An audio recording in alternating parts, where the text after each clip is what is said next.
The first rule of survival on Vera Station was simple. Never bow unless you knew exactly who stood before you. Because in the outer systems, titles were weapons, faces were masks, and a lowered head could become a noose. So when dock mechanic Jonas Vale found a mud-covered kitchen girl hiding behind oxygen tanks, bleeding and clutching a royal pulse dagger she did not know how to hide, he should have walked away. Instead, he saw gold flecks in her violet eyes, the mark of Aurelian blood. "And drop to one knee, my lady," he said quietly. "The assassins are 3 corridors behind you." The girl froze because he had bowed.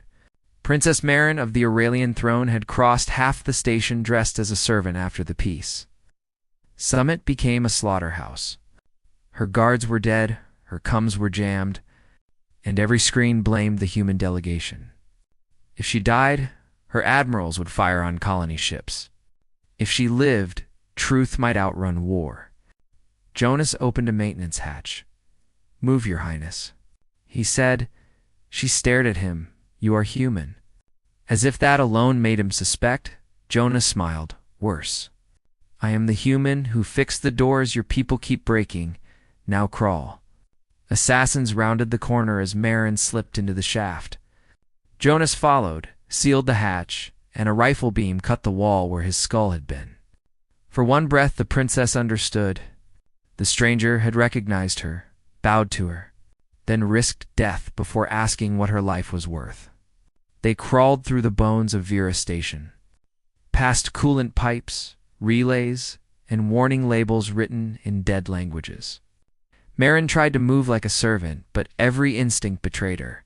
The straight back, the careful hands, the habit of expecting doors to open. Jonas noticed and said nothing. When they reached a service chamber, he bound her arm with cloth from his sleeve. "Why did you bow?" she asked. "Because you were frightened and pretending not to be. Because men with guns were chasing you. Because my mother taught me manners." Then the wall speaker crackled with Marin's recorded voice, cold and false, declaring humans attacked the summit. That was when fear became strategy. Jonas listened once, then his face hardened. "The station AI is compromised if that broadcast reaches the fleets. Your admirals will fire before breakfast." Marin swallowed. "Mine will not wait for proof." "They never do," Jonas muttered. "The clean relay is in the cathedral core. We get you there. You speak live." "You stop the war?" she asked. "And if we fail?" Jonas glanced toward the door. "Then everyone learns why humans hate being framed." They ran, not like nobles and legends, but like fugitives through steam, sparks, and sirens. Jonas knew every ugly shortcut because humans had built the parts no one thanked. Waste loops, gravity pumps, emergency locks. He moved through them like a ghost.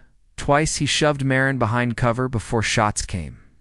Once he threw a wrench so hard it cracked an assassin visor. Marin had seen duelists trained since childhood. But this was different. Survival without beauty.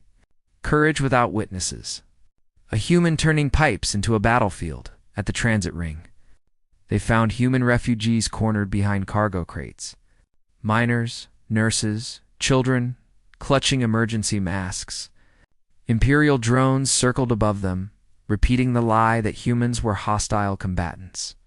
Jonas stopped. His people were trapped. Hers were hunting them. And the core elevator stood beyond the drones. She expected rage. The moment his bow became a debt she could never repay, instead he raised one hand. Hold. "Nobody fires unless they make us." Then he looked at Marin. "Your Highness, if you want peace, this is where it starts costing you." Marin stepped into the open before he could stop her, pulled back the servant hood, and stood beneath the drones. Princess authority. "Cease targeting," she commanded. The machines hesitated. Confused by corrupted orders and living bloodline codes, then assassins appeared above. Their captain aimed at her heart. Jonas saw it first. He slammed into her, took the shot through his side, and fired a flare into the gravity regulator. The ring lurched. Drones smashed into the ceiling. Assassins fell like stones, and Jonas hit the floor with blood between his fingers. Marin knelt beside him, horrified. "You bowed to me, and I let you bleed," Jonas coughed. "Not the worst royal policy I have seen." Then pressed his access card into her palm. "Core elevator. Go." She shook her head. "I will not leave you." He gripped her wrist. "Princess. Humans do not die dramatically, so politicians can waste the scene." Move. Marin ran with 2 human children guiding her through smoke.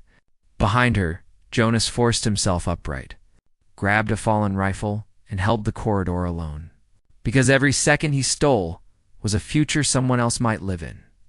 The cathedral core was the oldest chamber on Vera Station, a cylinder of glass, antennas, and prayer ribbons left by travelers who feared the dark between stars. Marin reached the broadcast dais as assassins cut through the doors. Her disguise was torn, her blood stained the controls. But fear did not cancel duty.